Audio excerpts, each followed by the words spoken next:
حضرت be be مریم علیہ السلام وہ عظیم خاتون ہیں جن کا ذکر عزت کے ساتھ قرآن میں آیا ہے۔ اللہ نے فرمایا ہے، اے مریم، اللہ نے تمہیں چن لیا اور پاکیزہ بنا دیا۔ پاکیزگی صرف لباس کی نہیں، دل، نظر اور نیت کی ہوتی ہے۔ حضرت بی بی مریم علیہ السلام نے تنہائی میں بھی اللہ کو نہیں چھوڑا، اس لیے اللہ نے دنیا میں بھی ان کی حفاظت فرمائی۔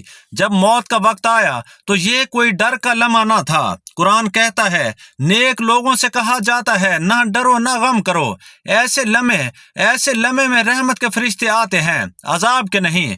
وہ روح کو سختی سے نہیں، نرمی سے نکالتے ہیں، جیسے مشک سے خوشبو آہستہ آہستہ نکلتی ہے۔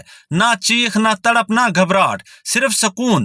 یہ انجام ان کے لیے ہوتا ہے جو دنیا میں اللہ پر بھروسہ رکھتے ہیں۔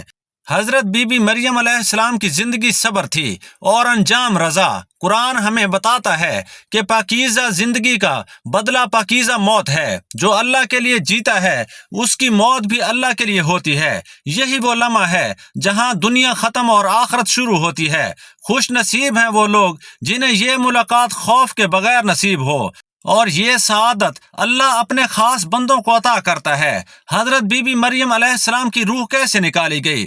ملک الموت بی بی مریم کے پاس آئے اور کہنے لگے کہ میں آپ کی جان قبض کرنے کے لیے آیا ہوں۔ بی بی مریم خوف زدہ ہو گئیں، روتے ہوئے کہنے لگیں کہ میرا بچہ عیسیٰ شہر سے لوٹ آئے۔ مگر ملک الموت نے بی بی مریم کے سینے سے بسم اللہ الرحمن الرحیم، اللہ کے نام سے آغاز کرتا ہوں جو بے حد مہربان اور نہایت رحم فرمانے والا ہے۔ وہب بن منبع روایت کرتے ہیں کہ حضرت مریم علیہ السلام اپنے فرزند حضرت عیسیٰ علیہ السلام کو ساتھ لے کر لبنان کے پہاڑوں میں گوشہ نشین ہو گئیں، جہاں وہ دونوں دن بھر روزہ رکھتے اور راتیں مکمل طور پر اللہ تعالیٰ کی عبادت میں بسر کرتے۔ ان کی غذا درختوں کے پتے اور پھل ہوتے اور پینے کے لیے بارش کا پانی استعمال کیا جاتا۔ یہ کیفیت برسوں تک قائم رہی، یہاں تک کہ ایک دن حضرت عیسیٰ علیہ السلام پہاڑ سے نیچے خوراک کی تلاش میں تشریف لے گئے، اور اسی لمحے حضرت مریم علیہ السلام کے پاس حضرت عزرائیل علیہ السلام جلوہ گر ہوئے اور کہا، اے روزہ دار اور عبادت گزار مریم، تم پر اللہ تعالیٰ کی رحمت ہو۔ فرشتے کی آواز سنتے ہی حضرت مریم علیہ السلام خوف سے لرز گئیں اور پوچھا، تم کون ہو کہ تمہیں دیکھ کر میرا دل سنبھل نہیں پا رہا؟ حضرت عزرائیل علیہ السلام نے جواب دیا، میں کسی پر نرمی یا سختی نہیں کرتا، بلکہ اللہ تعالیٰ کے حکم سے جان قبض کرتا ہوں۔ حضرت مریم علیہ السلام نے استفسار کیا کہ تم یہاں کس غرض سے آئے ہو؟ تو فرمایا گیا کہ اپنی موت کے لیے آمادہ ہو جاؤ، کیونکہ تمہاری روح قبض کرنے کا حکم دیا گیا ہے۔ اس پر حضرت مریم علیہ السلام نے عرض کیا، میرا بیٹا عیسیٰ ابھی پہاڑ سے واپس نہیں آیا، برائے کرم اسے آ لینے دو تاکہ میں اسے چند ضروری نصیحتیں کر سکوں۔ اس پر حضرت عزرائیل علیہ السلام نے فرمایا کہ مجھے اللہ تعالیٰ کی طرف سے کسی قسم کی مہلت دینے کا اختیار حاصل نہیں۔ میں تو اللہ تعالیٰ کے حکم کے بغیر ایک معمولی مچھر کی بھی جان قبض نہیں کر سکتا۔ مجھے اسی لمحے آپ کی روح قبض کرنے کا حکم دیا گیا ہے، اور میں اسی حکم کی تعمیل کے لیے حاضر ہوا ہوں۔ حضرت مریم علیہ السلام نے عاجزی سے کہا، اگر میرے پروردگار کی یہی مرضی ہے تو میں پوری رضا کے ساتھ آمادہ ہوں۔ چنانچہ اسی حالت میں حضرت مریم علیہ السلام کی روح قبض کر لی گئی جب آپ لکڑی کے تنے سے ٹیک لگائے بیٹھی تھیں۔ ادھر حضرت عیسیٰ علیہ السلام کو واپسی میں تاخیر ہو گئی، اور جب رات کے وقت واپس پہنچے تو دیکھا کہ والدہ اسی طرح درخت کے سہارے بیٹھی ہیں۔ آپ نے گمان کیا کہ والدہ آرام فرما رہی ہیں، چنانچہ ان کے سامنے کھڑے ہو کر کچھ دیر انتظار کیا۔ جب دیر تک کوئی حرکت محسوس نہ ہوئی تو خیال آیا کہ شاید دن بھر بھوکی رہنے کے باعث والدہ کو آرام کی ضرورت ہے۔ آپ قریب جا کر عرض کرنے لگے، اے میری ماں، اٹھیے، رات گہری ہو چکی ہے اور یہ تو عبادت اور آہوزاری کا وقت ہوتا ہے، کیا آج اللہ تعالیٰ کی بندگی ادا نہیں کرنی؟ پھر آپ نے یہ سوچ کر مزید آواز نہ دی کہ والدہ گہری نیند میں ہوں گی۔ اس کے بعد حضرت عیسیٰ علیہ السلام محراب کی طرف متوجہ ہو گئے، نہ کچھ کھایا نہ پیا، اور برابر یہ انتظار کرتے رہے کہ والدہ اٹھیں گی اور دونوں مل کر کھانا تناول کریں گے، یہاں تک کہ رات کا آخری پہر بھی گزر گیا۔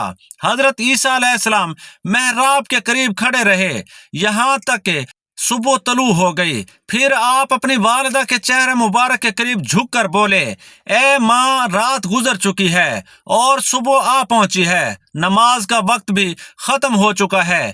یہ کہتے ہوئے حضرت عیسیٰ علیہ السلام زاروں قطار رونے لگے، اور آپ کا رونا اس قدر دردناک تھا کہ اسے دیکھ کر فرشتے بھی غمگین ہو گئے اور پہاڑوں پر بھی لرزہ طاری ہو گیا۔ فرشتے آسمانوں میں آہوازاری کرنے لگے تو اللہ تعالیٰ نے ان سے فرمایا، تم کیوں گریہ کر رہے ہو؟ انہوں نے عرض کیا، اے ہمارے رب، تو سب کچھ بہتر جانتا ہے کہ ہمارے آنسو کس سبب سے ہیں۔ اسی وقت اللہ تعالیٰ کی طرف سے وحی نازل ہوئی اور حضرت عیسیٰ علیہ السلام نے ایک ندا سنی کہ اے عیسیٰ، اپنی والدہ کے چہرے سے چہرہ ہٹا لو، تمہاری ماں اس دنیا سے پردہ فرما چکی ہیں، اللہ تعالیٰ تمہیں عظیم اجر عطا فرمائے گا اور تمہیں صبر کی دولت سے نوازے گا۔ یہ سن کر حضرت عیسیٰ علیہ السلام نے عرض کیا، اب میرے دکھ سکھ میں میرا ساتھی کون ہوگا؟ میری بھوک اور پیاس میں کون میرا سہارا بنے گا؟ اسی لمحے لبنان کے جنگلوں اور پہاڑوں سے آواز آئی، اے روح اللہ، اس قدر بے قراری کیوں؟ کیا تم اللہ تعالیٰ کے سوا کسی اور کو اپنا مددگار بنانا چاہتے ہو؟ آواز سن کر حضرت عیسیٰ علیہ السلام پہاڑ سے نیچے اترے اور اسی بستی کی طرف روانہ ہوئے جہاں بنی اسرائیل آباد تھے۔ وہاں پہنچ کر آپ نے فرمایا، السلام علیکم یا بنی اسرائیل۔ تو لوگوں نے حیرت سے پوچھا، تم کون ہو کہ تمہاری آمد سے ہمارے گھروں میں نور پھیل گیا ہے؟ حضرت عیسیٰ علیہ السلام نے فرمایا کہ میں روح اللہ ہوں، اور سفر کے دوران میری والدہ حضرت مریم علیہ السلام کا وصال ہو چکا ہے۔ میں آپ سے گزارش کرتا ہوں کہ مل کر میری والدہ کو کفن دینے اور دفن کرنے میں میرا ساتھ دیں۔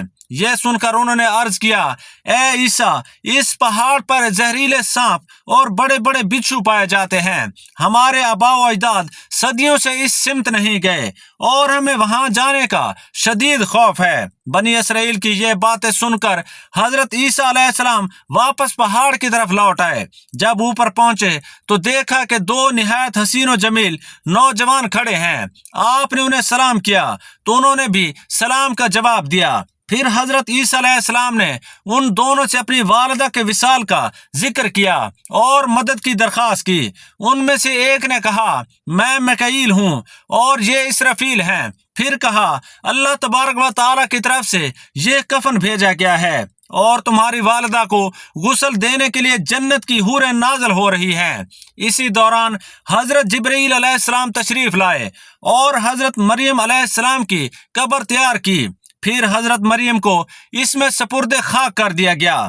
اس موقع پر حضرت عیسیٰ علیہ السلام نے فرمایا کہ اللہ تعالیٰ میرے حال سے بخوبی واقف ہے۔ اس کے بعد آپ نے بارگاہ الہی میں عرض کیا، اے میرے رب، میں ماں کے غم میں اس قدر ڈوبا ہوا تھا کہ مجھے کسی بات کی سمجھ نہ رہی۔ اے میرے مولا، مجھے اجازت عطا فرما کہ میں اپنی مدفونہ والدہ سے چند باتیں کر سکوں۔